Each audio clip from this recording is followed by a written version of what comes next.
For those of you that may not know, I'm John Burns.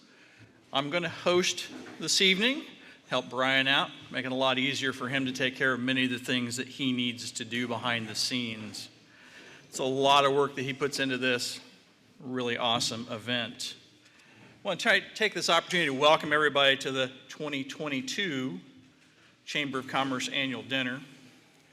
As we were going through some of the notes, we found out that this is the 51st year for the annual dinner, but I asked Brian, he's a great history guy.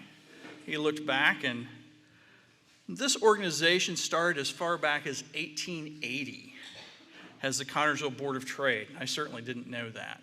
I can remember many chamber dinners. I can remember that this is at least the 4th location that I've been to for a chamber dinner. So if somebody knows of more than that, please see me later. We'll catch up my notes. We really are glad that everyone here is here today. This is a tremendous opportunity for us to gather as businesses. And as you look around the room, there are businesses large and small, but every business started out with one person, with one idea. That's the foundation of what we do in the Connersville Chamber of Commerce. Now I'd like to welcome to the stage Father Richard Tarsitano from the Trinity Anglican Church. He'll be doing our opening prayer and invocation. Good Christian people, I bid you prayers for Christ's holy church, the blessed company of all faithful people, that it may please God to confirm and strengthen it in purity of faith, in holiness of life, and in the perfectness of love, and to restore it to the witness of visible unity, and more especially for that branch of the same planted by God in this land, that in all things it may work according to God's will, serve him faithfully, and worship him acceptably. Let us pray for all those who bear authority in this land, that all and every one of them may serve truly in their several callings, to the glory of God and the edifying and the well-governing of the people, remembering the account they shall be called upon to give at the last great day. And let us pray for a due supply of persons fitted to serve God in the ministry and in the state, and to that end, as well as for the good education of all the youth of our land.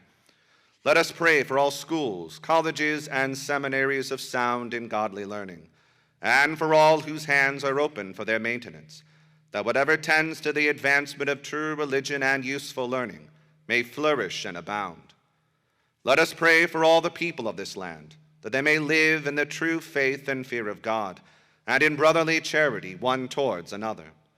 Let us pray also for all who travel by land or sea or by air, for all prisoners and captives, for all who are in sickness and in sorrow, for all who have fallen into grievous sin, for all who through temptation, ignorance, helplessness, grief, trouble, dread, or the near approach of death, especially need our prayers.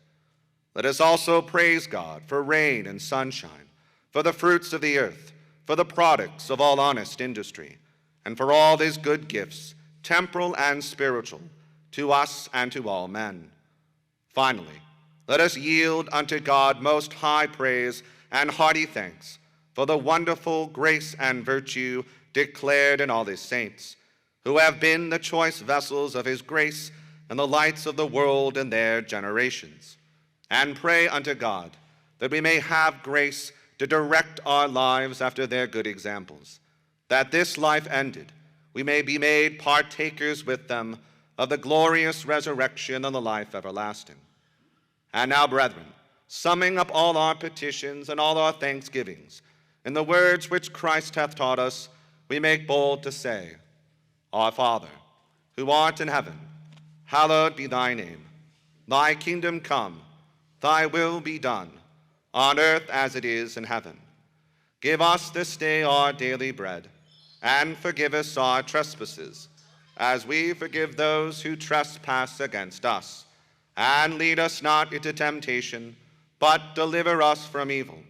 For thine is the kingdom, the power, and the glory, forever and ever. Amen. Thank you. Thank you. And now for one of the more important parts of our evening, we have an amazing dinner provided from our friends and neighbors, Old Roost of Connersville. So we'll have our dinner, and in a little bit, we'll get back to our main program. Thank you. Like I said, I hate to interrupt this amazing meal that Old Roost prepared this evening. I do want to take a moment to recognize Hydro, who was our reception sponsor for before this evening's meal. I want to make sure we say thank you to them. And now I want to introduce Brian Durham. He is the guy that the other 364 days of the year, besides just today, is also doing an amazing job here in Connersville to promote our businesses here in Connersville, and help us be successful here in our little neighborhood. Yeah, I want to welcome everyone here this evening. I had a prepared speech that I was going to do, but I'm not going to do that now. Yeah. Thank you. I'm assuming that was you, Bobby, clapping for me for not doing the prepared speech. I'm a scheduler by nature, and I'm off schedule right now, so I'm freaking out just a little bit about being off schedule.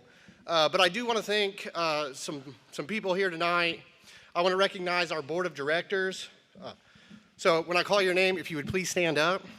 Jessica Burton, Rob Wilson, Amanda Falk, Beth Munson, Kim Corsaro, Barb Isaacs, Amy Hammonds, Derek Matthews. Our diplomats, Eddie Richardson, Carol Hunter, Cassie Combs, Clarissa Walls, Donna Murray, Angela Fuller, Sharon McQueen, Andrew Burnzot, and Melinda Sudoff. So let's give these guys a round of applause. Because of them, we get to have events like this. They're the ones who decorated and put this together for us. Them along with the Old Roost. Yesterday afternoon, we decided to have the tables delivered on the afternoon, right? So yesterday afternoon, it's pouring down rain, and here the tables and chairs are coming in. There's mud everywhere. I'm freaking out. And then in the afternoon, it's clear and wonderful and beautiful. And I'm sitting here with the doors open, and I'm just like, why did we decide to do it on the morning instead of the afternoon? And that's typically how it goes for us. Anytime we try to plan something, it never works out fully the way we want it to, and we just kind of roll with the punches, which is what I try to do every day. Life is different every day. I have so many people who come to my office and ask questions, and I try to be the person who knows as much as I can. I don't want to say I know everything, but I probably know somebody who does, and that is the most beneficial thing to my job is people tell me things, and I really have no idea why. Like, I don't know if I just have a trusting face or what it is that people are willing to tell me a lot of different things. I greatly appreciate that for our community.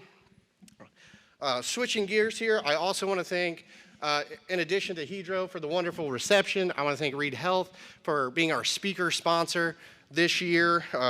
We ran into a bit of a hiccup on our speaker this year. So I had Marty Peratt, who's a professor at IU, Kelley School of Business, calls me on Friday before the programs go to print to tell me that he can't do it. He had to have surgery, and they told him on the 5th was his surgery, and he didn't really have an option. He had to have the surgery on April 5th. And he's like, I don't know how well it'll be, me getting up there on drugs giving a speech. And I'm like, honestly, man, I think you'll be perfect. Like, nobody will notice. And he's like, I don't think that's the way to go. So luckily, we have another professor from IU here, Joshua Perry, who is a world leader, an expert, a content area expert in business ethics, medical ethics. His list of papers that he's written is a mile long. His research fellowships, his resume is about 13 pages long of all the things that he has accomplished, and we're excited to have him here this evening.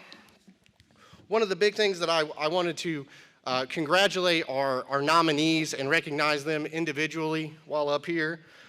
So our nominees in the audience, if you would please stand when I recognize you. It's very important that we take these nominations from the public. It's open to anyone in the public who wishes to nominate our 3 awards. So our Beautification nominees, Lauren James from Paper Moon. Last year, we held a contest to see what the new entryway sign would look like. Lauren came back quickly with a design. I'm convinced she was probably already working on that when it came through, because she had it like that. And we did via Facebook. You people, the voters of Facebook, are the ones who selected our new entryway signs, the Welcome to Connorsville sign. So, Lauren, thank you so much for your design. Let's give Lauren a round of applause for her wonderful design. Our next beautification nominee, who is not here tonight, or at least I did not see him earlier, is Lester Schaefer, who had purchased the Reynolds Museum on Vine Street and has done phenomenal work on Vine Street with that building. Lester is the unofficial mayor of East Connorsville. He's a guy who knows what's happening if it's happening in East Connorsville. So he told me when I called him to tell him he was nominated for the Beautification Award, he didn't think anybody noticed.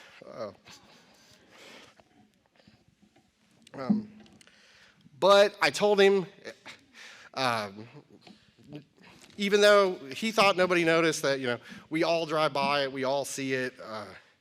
But I know that the one thing that Lester wants more than anything in the world, Mr. Mayor, sidewalks on Vine Street. So if we can make that happen for Lester, I think he would be happier than being nominated for the Beautification Award.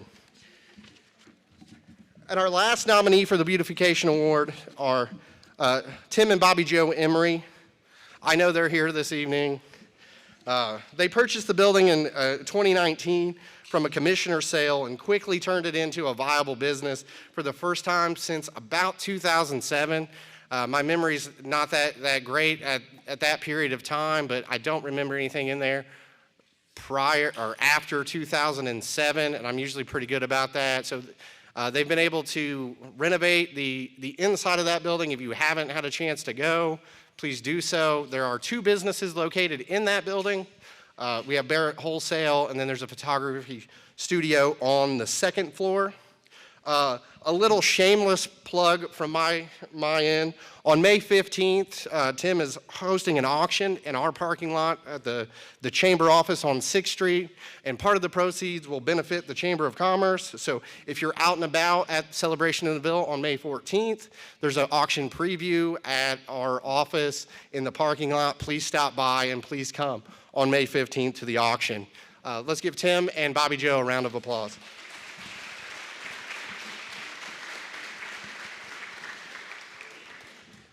Our next award is the Small Business Award. We had several nominees this year, which is great. Usually, nominees are tough. There are some years where we'll have 1 or 2 nominees, but luckily this year we had several people step up to nominate businesses, and I greatly appreciate that. Our first nominee, Plaza Lanes, Matt Vanover. Matt has been working at the bowling alley my whole life. Trying to think, I was probably 5 years old the first time I met Matt, and he worked there in addition to having a full-time job. He lost his dad this past year, and it really had to step up and run the ship, so to speak. He's actually there right now. Like he's working tonight. That's why he isn't here this evening. He's working because he had nobody else to fill in. Our next nominee, where I completely messed up in your programs and did not include Casey and company. I don't know why I didn't do that. I also forgot to do it on the slideshow as well, and then I realized, thank you, Gary, that I had done that and quickly changed that. So, Gary, I appreciate you giving me the heads up on that, but Casey and her team do an awesome job offering quality services and products to ladies and men in our community. They proudly support many different endeavors, Spartan Sports, the Free Fair. I've known Casey longer than probably either of us wants to admit, but they do a phenomenal job there on what would be 31st Street that doesn't exist in Connorsville, but if you're familiar, they're actually on Western Avenue and Tom Clark's strip. So let's give Casey and Co. a round of applause. Our next nominee is Dairy Twist, purchased by Ryan and Caitlin Newman in late 2020 after the pandemic took out the entire 2020 season for them. They were able to make significant improvements to the exterior of the building and just hope that customers would come back in 2021, and they did. And in a very short time, they've also been able to purchase what was Maggie's Diner and have rebranded it Newman's Family Diner. Caitlin is another one who could not be here this evening. She has 4 sick kids at home, and her husband's at work, so she's like, I'm sorry that I can't be there. She appreciates the nomination. Our next nominee for small business, Eargang's Maplewood Inn, Tim Eargang, and I know Tim's here this evening. Tim purchased the Maplewood in 2019. It has made significant changes to the business. My favorite change is smoke-free. There's nothing worse than leaving a restaurant or an establishment and smelling like an ashtray. So greatly appreciate that for what he's done over the last several years. I do have a complaint about Tim this afternoon, though. As I was heading home, I saw him mowing grass on 3rd Street. And I have a house on 3rd Street, so that just means that I'm going to have to mow my grass now since he mowed his grass. So, Tim, I really appreciate you mowing your grass. It's going to freeze on Saturday, so your grass will die. Yeah. Let's give Tim a round of applause. Our next small business nominee is Parkview Restaurant, Shane and Lisa Sherwood, and I saw them earlier. Yep, they are here. They purchased it in 2016 and have made significant improvements to the interior and exterior of the building. They developed a more rustic look to the building. And one of the things that I was reminded of from Lisa when I asked her for a history of when they've owned the Parkview Restaurant is the latrines and how much the restrooms looked before you guys purchased it, and now it's one of those little things that you don't really think about often, but I think there's nothing more important than a clean latrine, and especially at a restaurant. So thank both of you for that, and a phenomenal job on updating it from a greasy spoon to a place that people want to go eat. So let's give Shane and Lisa Sherwood a round of applause.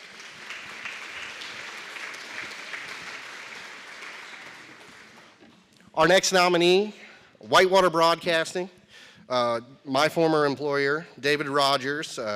Years ago, it's 2005, 2006, when he sold WCNB, he promised to bring back FM radio to Connorsville. And in March, I think it was March 23rd, 2014, we had KMX 106.9, went on the air. Not only do they bring us entertainment throughout the day, they're able to do projects like Coats for Kids during Christmas, Thanksgiving giving every year, Toys for Casa every year at a Spartan boys and girls basketball game, and bring us Spartan Sports with Sam Harvey and Dave Pollard. I was fortunate when I worked for Mr. Rogers to be involved in the community. He wanted people involved in the community. He's involved in the Wayne County community pretty heavily, and I keep trying to get him more involved in the Fayette County community. So if you know David Rogers, don't pressure him, but please do to be involved here. Let's give Whitewater Broadcasting and Jack Reynolds a round of applause.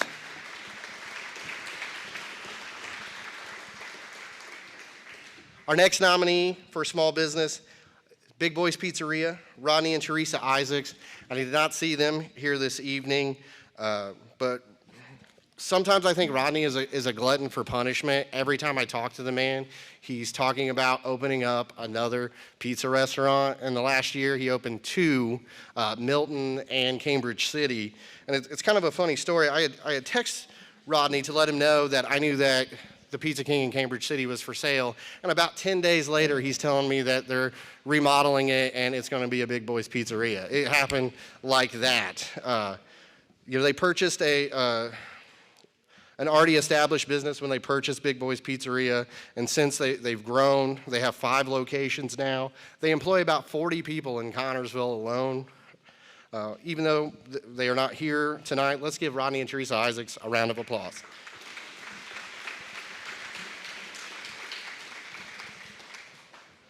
Now on to our Citizen of the Year nominees. Our first nominee celebrated 50 years in business last year. Gary Adams, who is not here this evening, of Fayette Tool and Engineering. Over the course of the last 51 years, he's employed hundreds of people and given back to the community for decades on various projects. He's been involved in youth sports, scholarships, all sorts of activities for children here in the community. And like I said, Gary was unable to be here this evening, and we want to wish the best for him and his family. Let's give Gary a round of applause.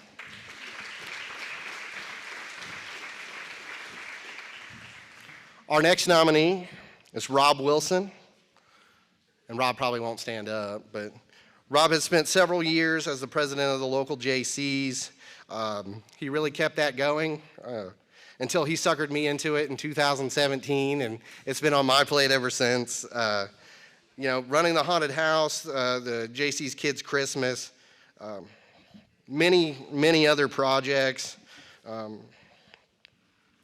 I think Rob is he's been serving the community since birth. He's a 4th generation small business owner. I've known Rob a long time, and I really appreciate all that he does. Let's give Rob a round of applause. Our next nominee is Brayton Johns. I know I saw him earlier. There he is. Brayton Johns is currently the president of Community Voices. In his 2nd term as president of Community Voices, he helped extensively with the Alquina Blue Arrows Park, as well as the J. Long Memorial 2nd Street Park, which will hopefully be complete in the not-so-distant future through the action team, through grant writing, fundraising, marketing. He helped the Fayette County Food Council obtain United Way funding to aid the food insecure in our community, all while being a student at the McKinney School of Law in Indianapolis. His volunteer efforts are in his brief spare time that he has. He gives back to his community. Let's give Brayton Johns a round of applause. Our next nominee for Citizen of the Year is Amanda Falk. Amanda leads the festival committee and has helped continue celebrations in Connersville like Apple Dumpling Days until the pandemic kind of sent that by the wayside. Most recently, she helped organize Celebration in the Ville, which is entering its 2nd year this year on May 14th in downtown Connersville. Amanda has an extensive history of fundraising for local cancer organizations. She's also my sister. She and I have done a lot together, and she's a great person to learn from. Let's give Amanda a round of applause. And our last Citizen of the Year nominee, but certainly not least, Sam Harvey.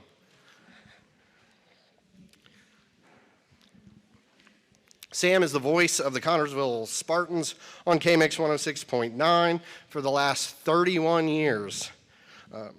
Sam spent over 20 years of his life in service to his country through the Indiana National Guard. He worked at local firms such as Connersville Engineering and H.H. Robertson. He was later city engineer. He's semi-retired now, working at C.K. Fasteners. He is president of Historic Connersville in his 2nd term as president of HCI. He's a founding member of Connersville Little Detroit. He's been involved in CHS Band Boosters, the Lions Club, and the list goes on and on. Let's give a round of applause for Sam Harvey.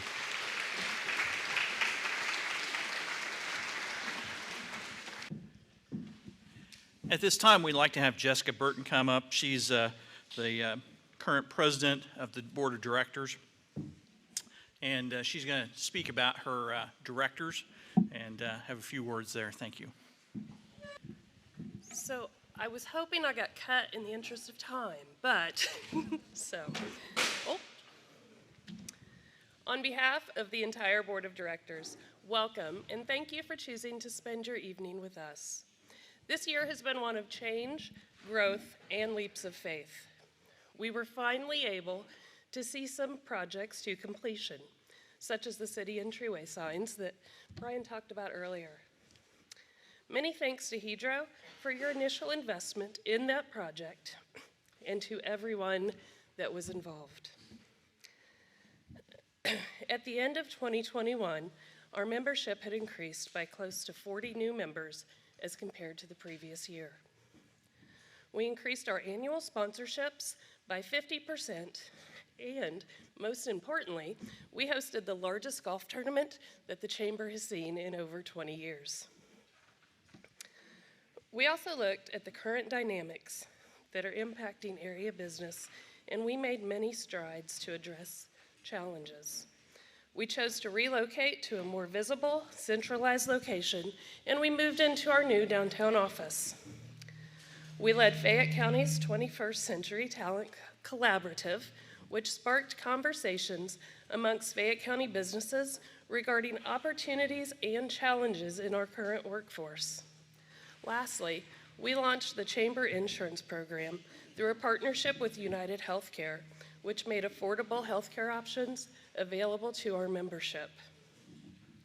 Overall, we feel that the activities of 2021 are just a sample of what our Chamber of Commerce can and will be accomplishing as we move forward. And again, we thank all of you for being a part of it.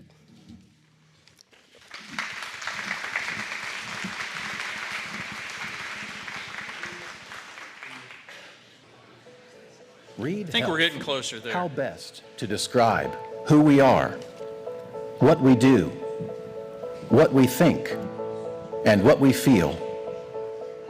Are the answers found in a place? No. Yet we have many places. Or perhaps the answer is in the technologies and capabilities we offer. Again, no. Although nowhere are there greater capabilities. Where then might the answer be found? In a way, the answer can be found all around us. That is, in the communities we serve. Because we strive to represent the very best in the world in which we live. Even though the world can be, at times, an imperfect place, we nonetheless endeavor to find what is inspirational and aspirational in our communities and allow those values to truly foster and grow within our walls. For us, that means we focus on one person at a time, delivering dedicated, compassionate, individualized care. It means that within our walls, you will find not only support, but empathy. Here, we strive to do the right thing in all the things that we do. That means treating people honestly, with fairness and respect. Within these walls, we understand the value of trust and the importance of delivering on our commitments. We set our standards for both care and service high, and then we strive to exceed them. Why do we do these things? For us, the answer is simple. We do these things to help create healthier communities, to save lives, to reduce suffering, and enable people to live their lives to the fullest. Within our walls, you will find an enduring commitment to the future, to the people we serve, and a dedication to the best that is within all of us. Read Health. This is who we are.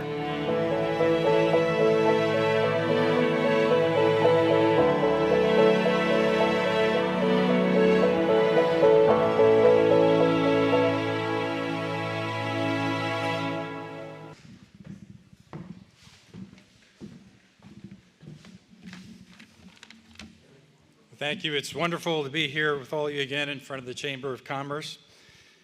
Reed Health is proud to be part of the Chamber, the city of Connorsville, and the greater Fayette County community. And we are incredibly grateful for your support that we received from everyone. When Reed assumed ownership of the assets of former Fayette Regional System nearly 3 years ago, we pledged to keep sustainable services available to our patients and families in this area. Although we've dealt with the COVID pandemic for much of the time since, we have continued to make investments in the community and have plans with more to come. The main campus on Virginia Avenue is nearing its end of its useful life. As a result, we're exploring our options for a new major investment in the form of a replacement campus. As you know, early last year, we acquired and tore down the former Kmart property on Park Road, eliminating a long-standing eyesore and a hazard. Today, we're in the middle of discussions about what a new facility might look like on that property. With that, we'll help meet the needs of the Fayette County community for decades to come. When we opened our doors on July 16, 2019, we were able to employ 269 people. Almost 3 years later, the entire Reed Health System employs 429 Connorsville residents and maintains 7 facilities in the area with 267 employees. Our plan is to bring even more jobs in the future. We will continue to build upon this foundation as part of our mission to lead our community's well-being one person at a time. We are certain Fayette County will be proud of what's to come. And now, because I know some of you are wondering, no, we are not buying Kunkel's.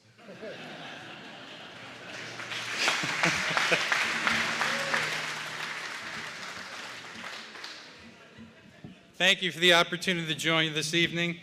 We are proud to be a sponsor of tonight's dinner. And here is Brian Durham to introduce our keynote speaker. Craig, thank you so much. That makes my job a whole lot easier because a question I get asked more than anything in the entire world is Reed building a new hospital at the Kmart property? And my answer is usually,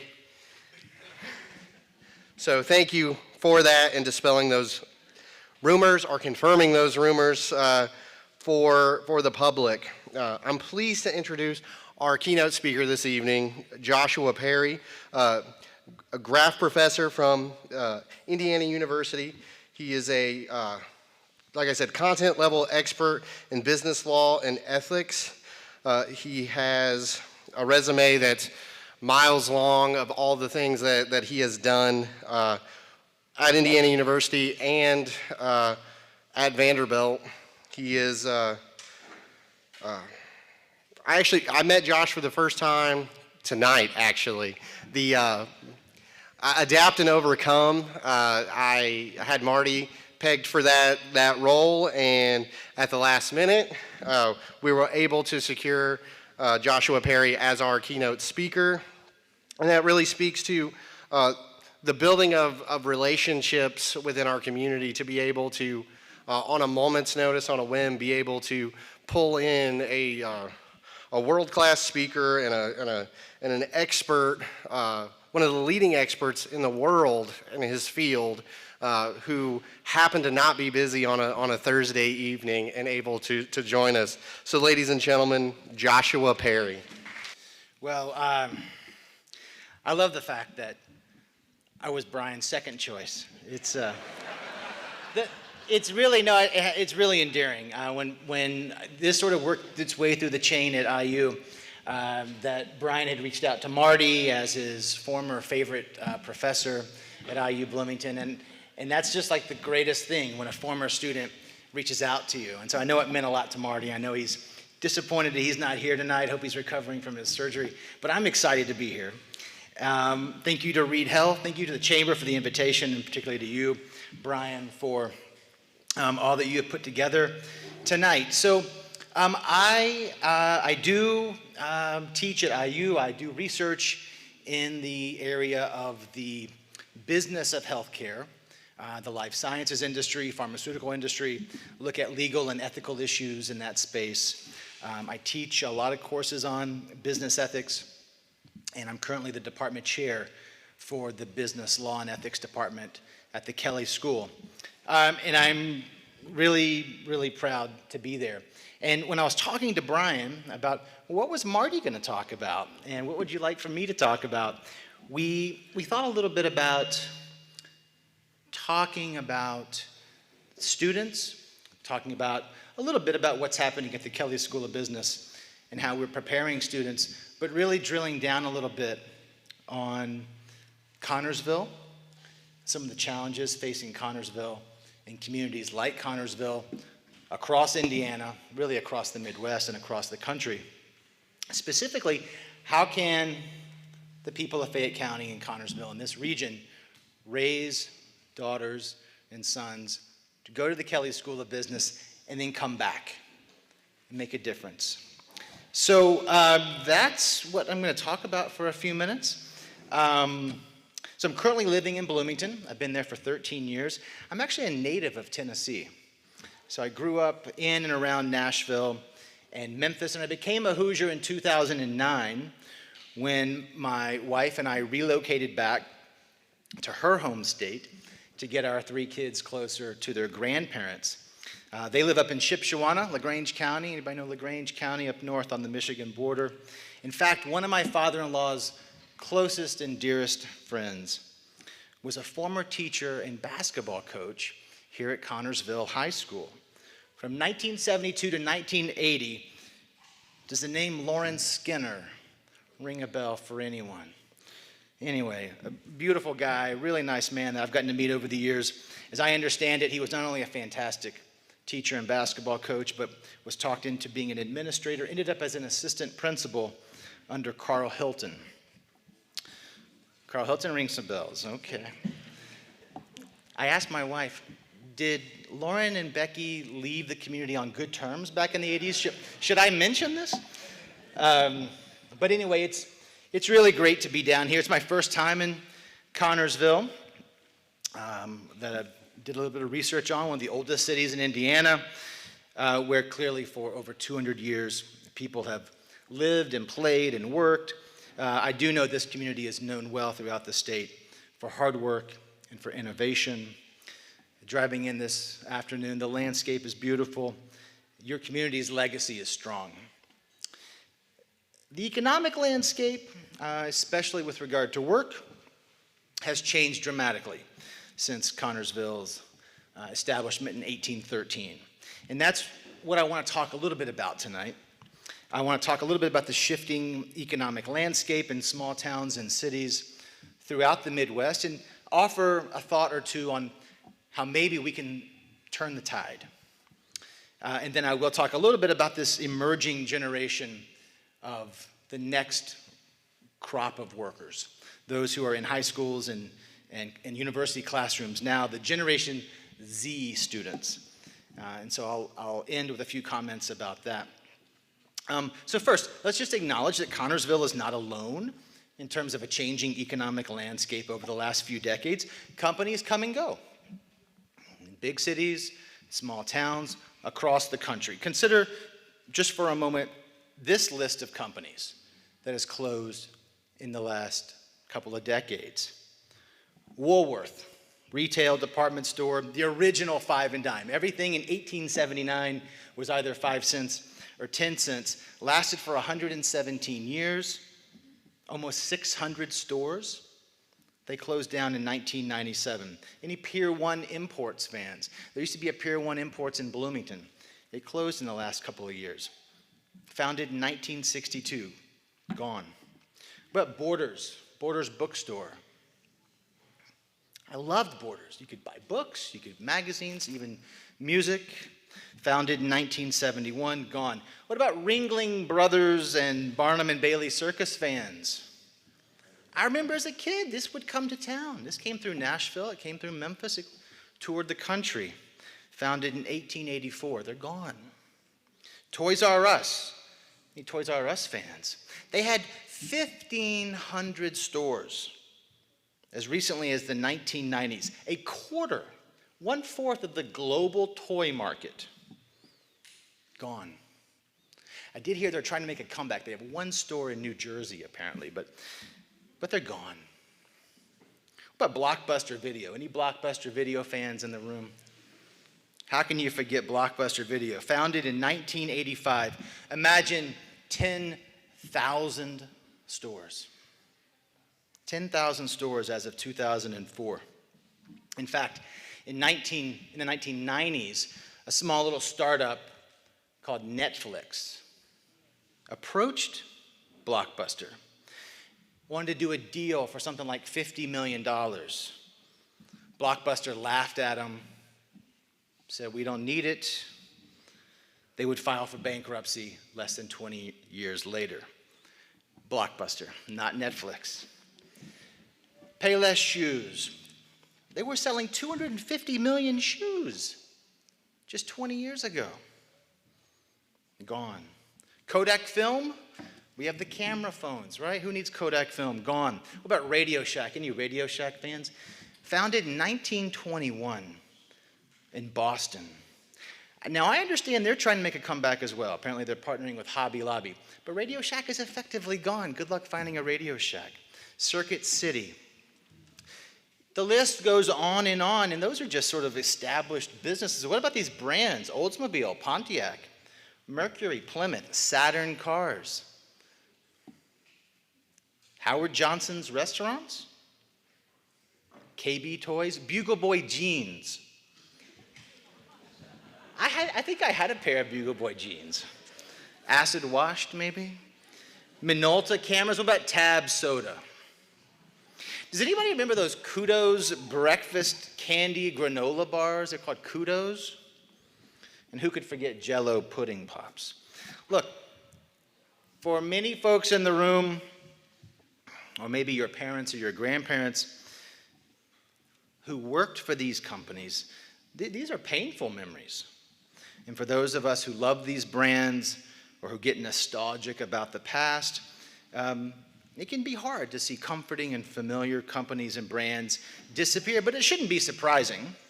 In fact, the U.S. Bureau of Labor Statistics tells us that 20%, 1/5 of all businesses are going to collapse within the first 2 years. If you make it past the first 2 years, you're not out of the woods yet. 45%, nearly a half of all businesses gone within 5 years. All those companies I was just talking about that lasted for decades and decades, those were the outliers. Those were the success stories. Only about 15% of any business is going to make it past 15 years. So a changing economic landscape with companies opening and closing and coming and going, it's somewhat inevitable. Businesses come and go for a bunch of reasons. We talk a lot about this at the Kelly School. Lack of short and long-term planning, poor leadership, no brand differentiation, poor management of employees, poor customer service, lack of focus, emerging technologies, automation, the globalization of manufacturing, jobs that just get shipped overseas because it's cheaper to do business there, population decline. That was 9 different reasons why the economic landscape is sort of always shifting. And I want to drill down a little bit on that last one, number 9, the population decline. That's changing demographics, okay? And if you sort of keep an eye on how things are developing around the world, you look at places like Japan, you look at Western Europe, they've been seeing demographic population decline for some time now, and we're seeing that in the US as well. If you go back before the pandemic, I mean, we know that the economic terrain has shifted dramatically in the last 2 years, but even before in 2019, experts were forecasting slower growth in our national economy because, quite simply, the working age population in this country is getting older and is not being replaced fast enough. In fact, the US population growth is at an 80-year low. Each year, we add approximately 900,000 fewer people to this country than we did just 20 years ago. Slower population growth results in slower economic output. That makes sense. That makes sense. And as you've seen here in Connorsville, and we've all seen throughout Indiana and the Midwest, demographic changes and slowing economy, closing businesses, it impacts everyone. But Connorsville is not alone.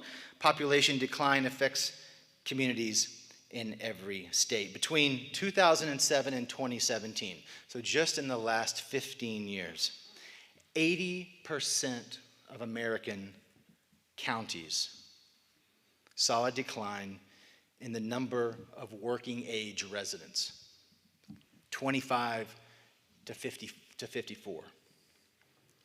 I assume Fayette County is in that 80%. The bulk of Indiana is in that 80%.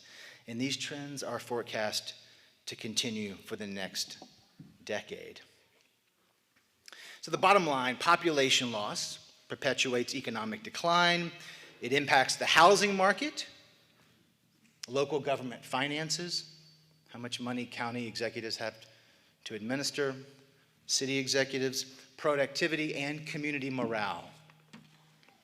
And it's a vicious cycle that begins to develop, hard to bounce back from. A shrinking supply of working age people can prompt employers to look elsewhere in terms of expansion, just shut up, close down the doors and go somewhere else, making it harder for local governments to do the work they need to do in terms of raising taxes and paying for infrastructure and education, and encouraging those young workers, those college graduates, to come back, for families to stay, instead of moving to Indy or Cincy or Dayton or somewhere else where there's more opportunity. And yet there's so much that small towns across Indiana have to offer, including Connorsville. Good people, a community with values, a beautiful location on the banks of the Whitewater River, proximity to those larger cities and good highways to get there, and a dramatically lower cost of living. So with all that history, all of your history of spectacular economic success over the last 200 years, and so much left to offer, what can be done? Are there any ideas out there? Do the leaders in this room, what a gathering of business owners and county and city administrators and teachers and lawyers and ministers. Does anyone have any bright ideas for how to turn around the kind of vicious cycle that too quickly develops as working age people decline and younger people don't come back in the same numbers? Well, I've got an idea.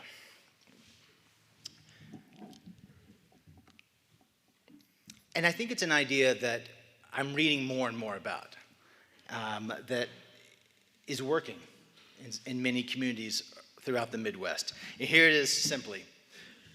Put out the welcome mat. Let it be known that Connorsville is open for business to immigrants. Sometimes this concept gets referred to as a heartland visa. From Salt Lake City to Dayton, throughout Iowa, communities in towns and cities of all sizes experiencing economic decline and an inability to bring back their sons and daughters who've gone off to places like the Kelly School and then go to Chicago or go to New York or go to California. Communities have been rebuilding their local economies by intentionally reaching out and integrating immigrant workers and their families, and these results are worth considering. In fact, just up the road in Dayton, there's a great example, and it's attracted quite a bit of attention from economic development experts. The plan up in Dayton was simply called Welcome Dayton. As Julia Preston documented in a recent story, the north side of Dayton, small neighborhood, was a post-apocalyptic landscape of vacant, gutted, falling down houses until 400 Turkish families, enterprising, highly skilled workers and low-wage laborers, moved in to this neighborhood on the north side of Dayton. As Julia Preston documents, now the community, it's white picket fences, it's new roofs, it's freshly painted porches. There are signs of economic renewal, led by immigrants, one house at a time. As one Turkish immigrant leader said, we wanted to invest in the places where we are accepted better, and we are accepted better in Dayton. One Dayton city leader said, we're getting back to that entrepreneurial spirit. It's interesting, when this Welcome Dayton initiative was proposed, they brought all the community stakeholders together, folks like gathered in this room. And the mayor said at that time, look, the worst thing that can happen is that all of these Turkish families, they were refugees from Russia, the worst thing that can happen is we bring them all in and they fix up houses that are falling down. Town officials had meetings, they worked with law enforcement, they worked with small businesses to talk about how to build businesses. In the first 2 years, Turkish leaders estimated that approximately $30 million had been invested in this northern neighborhood of Dayton in the form of real estate that had been rehabilitated, materials that had been purchased, infrastructure that had been rebuilt, and the establishment of new restaurants and businesses. Particularly interesting, I thought, was this attitude amongst the Turks living in Dayton. One Turkish leader said, quote, Americans maybe have seen better days of Dayton, a better life, a better economy, but Turks moving in have never seen that. We've learned to appreciate what we have, and what we have here is much beyond what we had before. So it's just interesting how this success has compounded. There's a researcher at Duke University who looks at these sorts of intentional outreach to enterprising, hardworking immigrants as they develop communities. And what the research shows is others come back. The success compounds. So if one possibility to this decreasing population issue is a strategic place-based visa, they call them often heartland visas. If that sort of a campaign to attract entrepreneurial immigrants and hardworking refugees is perhaps a possibility to reverse the population decline and to sort of slow the vicious cycle, one question I want to just put on the table is, can Connersville be that kind of a magnet for skilled and entrepreneurial people from around the world looking for an opportunity to make a community better, to invest in a community? Could that possibly be part of the solution, just a part, to the question of how are we going to continue to rebuild and perpetuate economic opportunity for the next generation? Of course, another piece of the problem here is the brain drain, the sort of what I was referring to earlier with students from Connersville High School leaving, going to a place like the Kelly School, and then not coming back. Well, in terms of the brain drain, Connersville is certainly not the only community in Indiana where that may be happening. In fact, Indiana, out of the 50 states, ranks number 9 worst in terms of Indiana Hoosier students, high school students who go and don't come back. This is a big problem. And there are all sorts of centers for rural innovation and plans that are out there. No big surprise, they all revolve around technology. They all revolve around doubling down on broadband internet access as a fundamental component of any modern economic infrastructure. And these opportunities are out there. Opportunities to partner with other centers. This one center in particular for rural innovation that has attracted investor funding to partner with local communities, to partner with groups like local chambers of commerce. And the success is slow, but it's there. So these are just a couple of what I hope are sort of optimistic potential ideas to be thinking about outside the box, to sort of be reimagining ways to retain population, to build population, and hopefully to attract back these highly educated workers that we are, I think, producing at a place like the Kelley School of Business. So let me just sort of wrap up with a few comments about this generation that's in the classroom, this generation that you want to attract back, that's going to fuel the next 20 or 25 years. These are kids, these students are Gen Z. My kids are Gen Z. If you have any kids or grandkids between the age of 10 and 25, your kids and grandkids are Gen Z. They're in our high schools, they're in our college classrooms. These are the folks that Connersville is going to want to attract. Gen Z has been raised on the internet, okay? Social media. They've grown up with technology. They've grown up with what some have referred to as a tech addiction. Some consider them to be antisocial. They're just on their phone. Do you know these people? Do you have these people in your lives? I have 3 of them in my household. They're looking at their phone all of the time. They don't use televisions. They use the phone to consume more or less all of their media. You know, it's either TikTok. If it's not on TikTok or YouTube, it doesn't exist. Gen Z, this generation, is the most ethnically diverse, and it will be the largest generation in American history.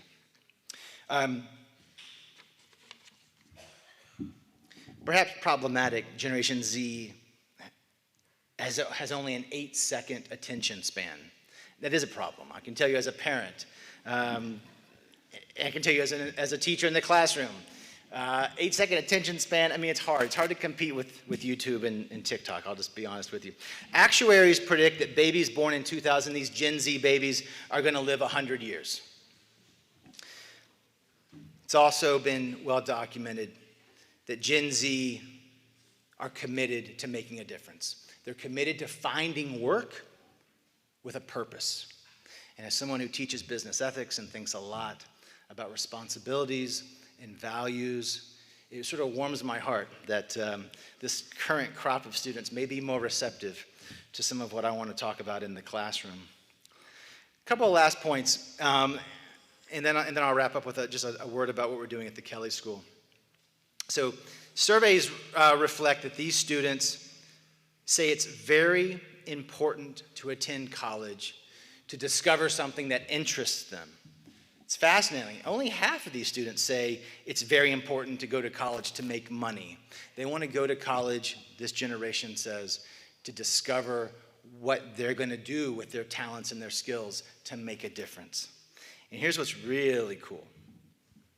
72% of this generation report that they want to start their own business. They want to be their own boss. And I know that resonates with a lot of you entrepreneurs. So at the Kelley School, we're sort of embracing that.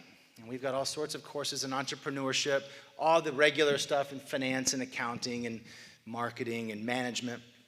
But we're also doing a lot with data analytics. We're also doing a lot with technology, because that clearly is the future, clearly where things are headed. My dean would be very upset with me if I didn't remind you that our rankings are really good. It's interesting. When I came 13 years ago, we were much more of a regional school, and it's been remarkable in the last 13 years what our national and international profile has become. So I'm really proud to work there. I think we are doing business education in a way that's outside the box, in a way that teaches students how to be lifelong learners, how to think critically, how to deal with technology, but also how to resolve problems and think through things analytically when the technology maybe doesn't give you the answers immediately. You know, how to think old school. We're working on that as well. And I'll just close with this. Look, this emerging Gen Z, they're going to be a game changer, okay, nationwide. And the challenge is going to be, are places like Indiana, places like Lafayette County, Connersville, are they going to be a part of that? I believe you can be a part of that. And I believe the opportunity and the responsibility to prepare that place for students, once we are through with them, to return to is now. And you can do it. And we're counting on you, all of my faculty colleagues. We promise these students jobs. We promise them a rewarding life with meaning and purpose. It takes communities like this to create those opportunities for this next generation. So thank you. Good luck with that. And if you need anything, if there's any way that those of us at IU and the Kelly School can help, I hope you'll let us know. Thanks again. Thank you, Joshua. If you got nothing else out of that presentation, I think the very important piece of this is we all know the problems and challenges. We spend enough time talking about those. We need to talk about the solutions, the things that we can do. So at this time, I'd like to have Robbie Wilson come up. He's going to be doing the introductions for the Beautification Award. That award's sponsored by Wilson Lawson Myers Insurance. He's going to talk about the nominees. And actually, Brad's going to do that. Sorry. We keep trying to get Rob to get up and speak in front of people. We'll keep working on that. So he's going to do the Beautification Award nominees and that award. Alrighty, I think Brian's already told you about our nominees, and once again, Lauren James, Lester Schaefer, and Tim Emery. And the winner is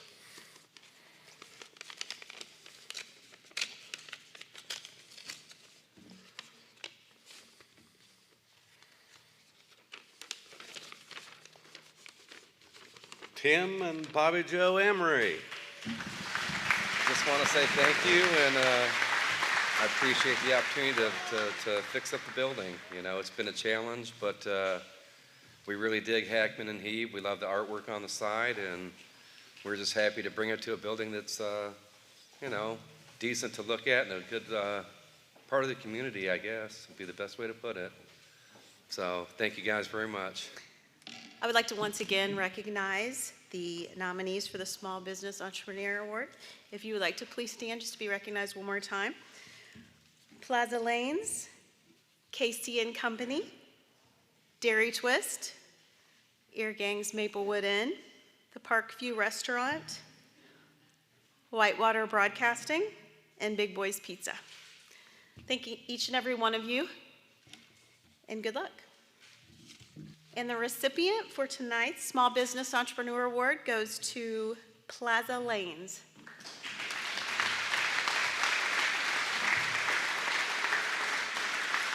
Matt Vanover is unable to be here this evening, as Brian spoke of before, as he is actually working at his Plaza Lanes this evening. So Brian's going to accept this on behalf of Matt and present it at a later date. Thank you.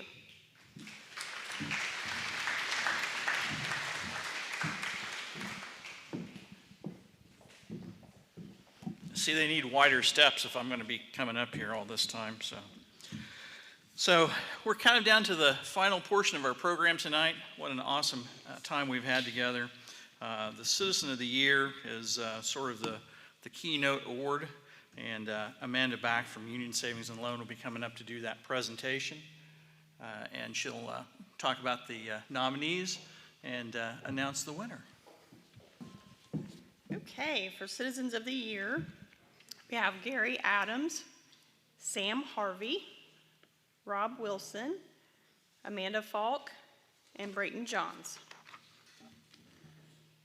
And the winner is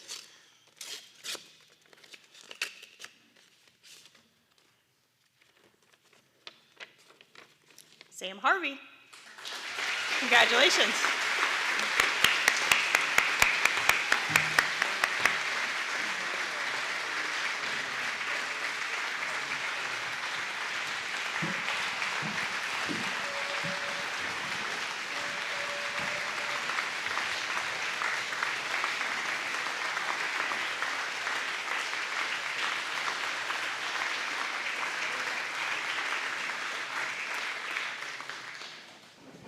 Wow, thank you. And thank you to the other nominees for this award for all that you do and all that you have done for our great city of Connersville and Fayette County. You know, I listened to the professor talk there about losing population and industry and business leaving. And I thought about myself as a younger man when I worked for H.H. Robertson, terrific place to work. They closed here. I traveled all over the country for them, and flew out of the 3 major airports. Kenny Lunsford, many of you remember him with Safeway Taxi, would pick us up at the airport. But every time at night when I was coming back in, no matter where we came in from, be it Dayton, Cincinnati, Indianapolis, we had to come down into this beautiful valley. And to see the lights of this beautiful city of ours, I knew I was home. Had the opportunity to leave and either go to Arkansas or Pittsburgh with the company, but this was home, and this is where Kathy and I wanted to make our home. And I'm so glad that we did. Thank you all. Thanks to my family for putting up with the things that I like to do over the years. Be the voice of the Spartans. Man, what a job that is. It's not work, but it's what I love doing. And now in semi-retirement, getting to work and still being out among people. But thank you, and thank you all. This is just means more than you know. Thank you. Well, Sam, I don't know if I can say anything more than just thank you for making Connersville your home. So, just a couple of bookkeeping things, housekeeping things as we finish up. If you were a nominee or an award winner, you get to come up here and get your picture taken. It's the last thing I would want to do, but please do come up here for that. We want to thank our keynote sponsors. We want to thank Reed Health for sponsoring our speaker this evening. We want to thank Hedro for sponsoring our reception, and all the other platinum sponsors and all the other sponsors that were involved. We thank you for attending. If you are one of the auction winners, please stop by, take care of that, pick that up on your way out. It's been awesome having everybody here today. It's been awesome being back together again 2 years in a row. We look forward to seeing everybody next year. Thank you.